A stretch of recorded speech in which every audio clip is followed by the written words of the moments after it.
kalau menjadi pengurus 10 tahun. 10 tahun ya, semenjak Kakuarjabnya Kak Adesari sampai dengan sekarang. Tapi sebelumnya dari tahun 2006, 2008 sampai dengan 2010 saya sudah mulai aktif mengikuti kegiatan-kegiatan di Kuarjab. Ya. Karena apa ya? Mungkin karena waktu itu sebetulnya saya diawali dari pengurus Kuaran di Bogor Tengah, kemudian beberapa kali diminta oleh pengurus Kuarcap untuk mengikuti kegiatan menjadi panitia kegiatan di Kuarcap, tingkat Kuarcap. Jadi akhirnya mungkin beliau pemimpin-pemimpin di Kuarcap itu melihat keaktifan saya, jadi akhirnya ya dibawa di periode ya bergabung di Kuartir Cabang. Jadi awalnya memang ya. Yang mengajak gabung pertama sih siapa ya, saya lupa. Saya udah lama banget, soalnya banyak sekali, ada Kak Haji Deden, ada Kak Nurmawali, termasuk Kak Kuarcap sendiri gitu pada saat 2010 kebetulan kalau tidak salah beliau itu dulu 2010 itu menjadi ketua pelaksana HUT Pramuka di Kota Bogor, dan saya ikut di urusan kegiatan siaga, dan beliau meminta ayo dilanjutkan latihannya gitu, menjadi ya akhirnya menjadi andalan gitu. Iya, sebetulnya karena hobi ya. Pramuka itu sudah, kalau kata orang-orang pramuka, sudah menjadi jantungnya. Iya, jantung saya sudah berbentuk kitri kayaknya.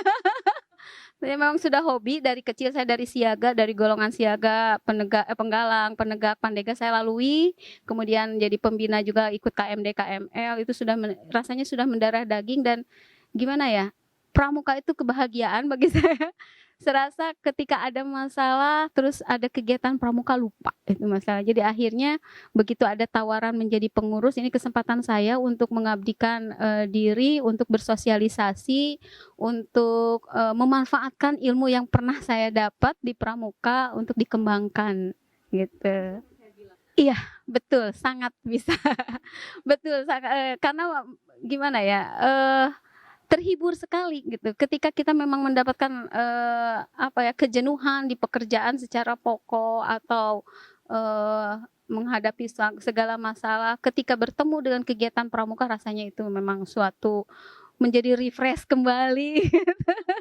Betul-betul merefresh jiwa raga kita, betul-betul itu, karena di pramuka kita memang kegiatannya sangat-sangat menarik dan enjoy gitu ya. Kegiatan yang saya sukai sesuai dengan kemahiran saya. Dari awal saya memang mengambil ketika kursus pembina itu mengambil siaga. Ya, jadi selalu berhadapan itu dengan anak-anak usia 7 sampai 10 tahun. Gitu.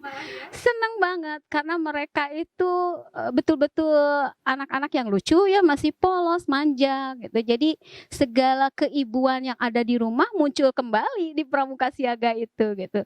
Kemudian juga makanya saya lebih condong ketika harus menjadi pelatih pembina siaga gitu. Maka untuk menularkan ilmu-ilmu yang saya punya kepada mereka, bagaimana cara pembinaan untuk anak-anak siaga.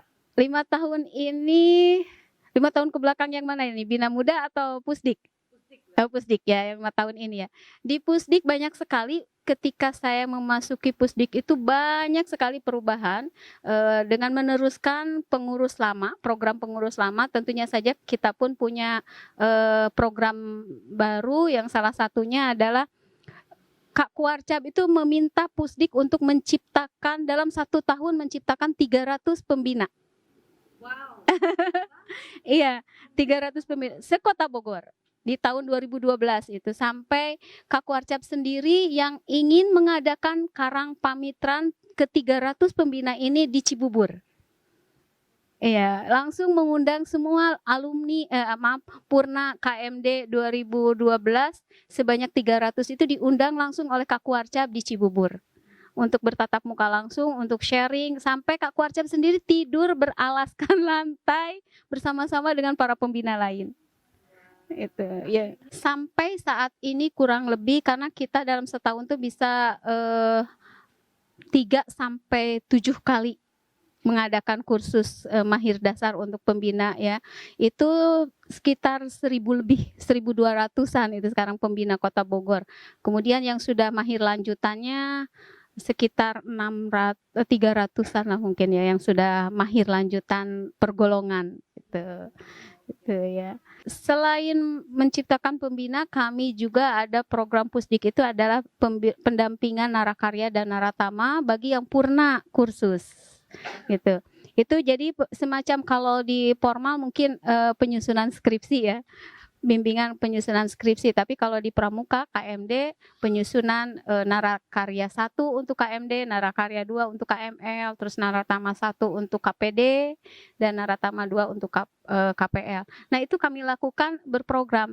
Jadi setiap ada kursus kami membagi tugas untuk melakukan pembinaan tersebut, pendampingan tersebut terhadap pembina gitu. Nah, selain itu juga yang tahun ini sedang kami laksanakan adalah pembuatan video upacara supaya satu Kota Bogor ini sama persepsinya mengenai upacara baik dari golongan siaga, penggalang dan penegak. Kadang kita beda persepsi, sebetulnya mungkin sama saja karena memang aturannya ada ya, aturan tata upacaranya, hanya kadang suka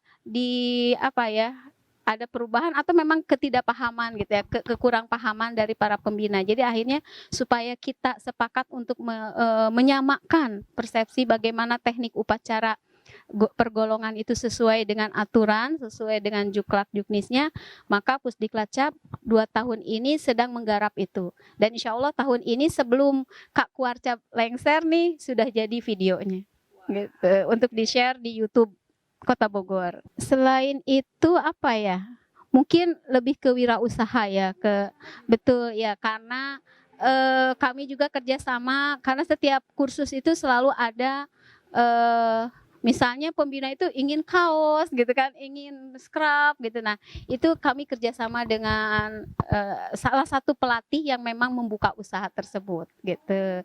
Jadi kemitraan juga termasuk memberi kesempatan kepada para pelatih yang memang punya usaha tersebut untuk dikembangkan. Terobosan yang akan kita lakukan di Pusdik dan terutama di Korp Pelatih ya, karena di bawah Pusdik itu tentunya saja dibantu oleh Korp Pelatih. Korp Pelatih itu adalah gabungan dari beberapa pelatih sekota Bogor yang sekarang ini mencakup sekitar ada 42 orang para pelatih, ditambah yang baru yang belum masuk.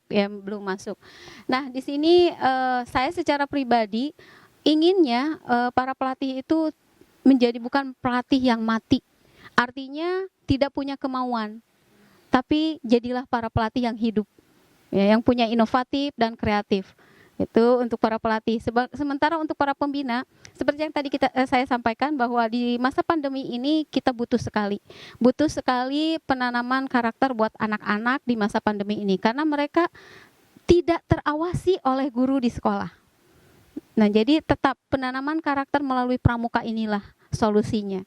Jadi saya ingin menghimbau di periode ini, periode ke depan ini, ingin menjaring semua para pembina untuk tetap aktif, untuk tetap berinovasi, berkreatif, menciptakan bagaimana kegiatan peserta didik yang lebih menarik, walaupun melalui daring ataupun luring, tapi mereka tidak jenuh. Gitu. Contohnya yang sudah dilakukan sekarang ini oleh TV Pramuka Kota Bogor. Ya, dalam seminggu sekali kami menyiarkan acara siaga, kemudian besoknya penggalang dan seterusnya.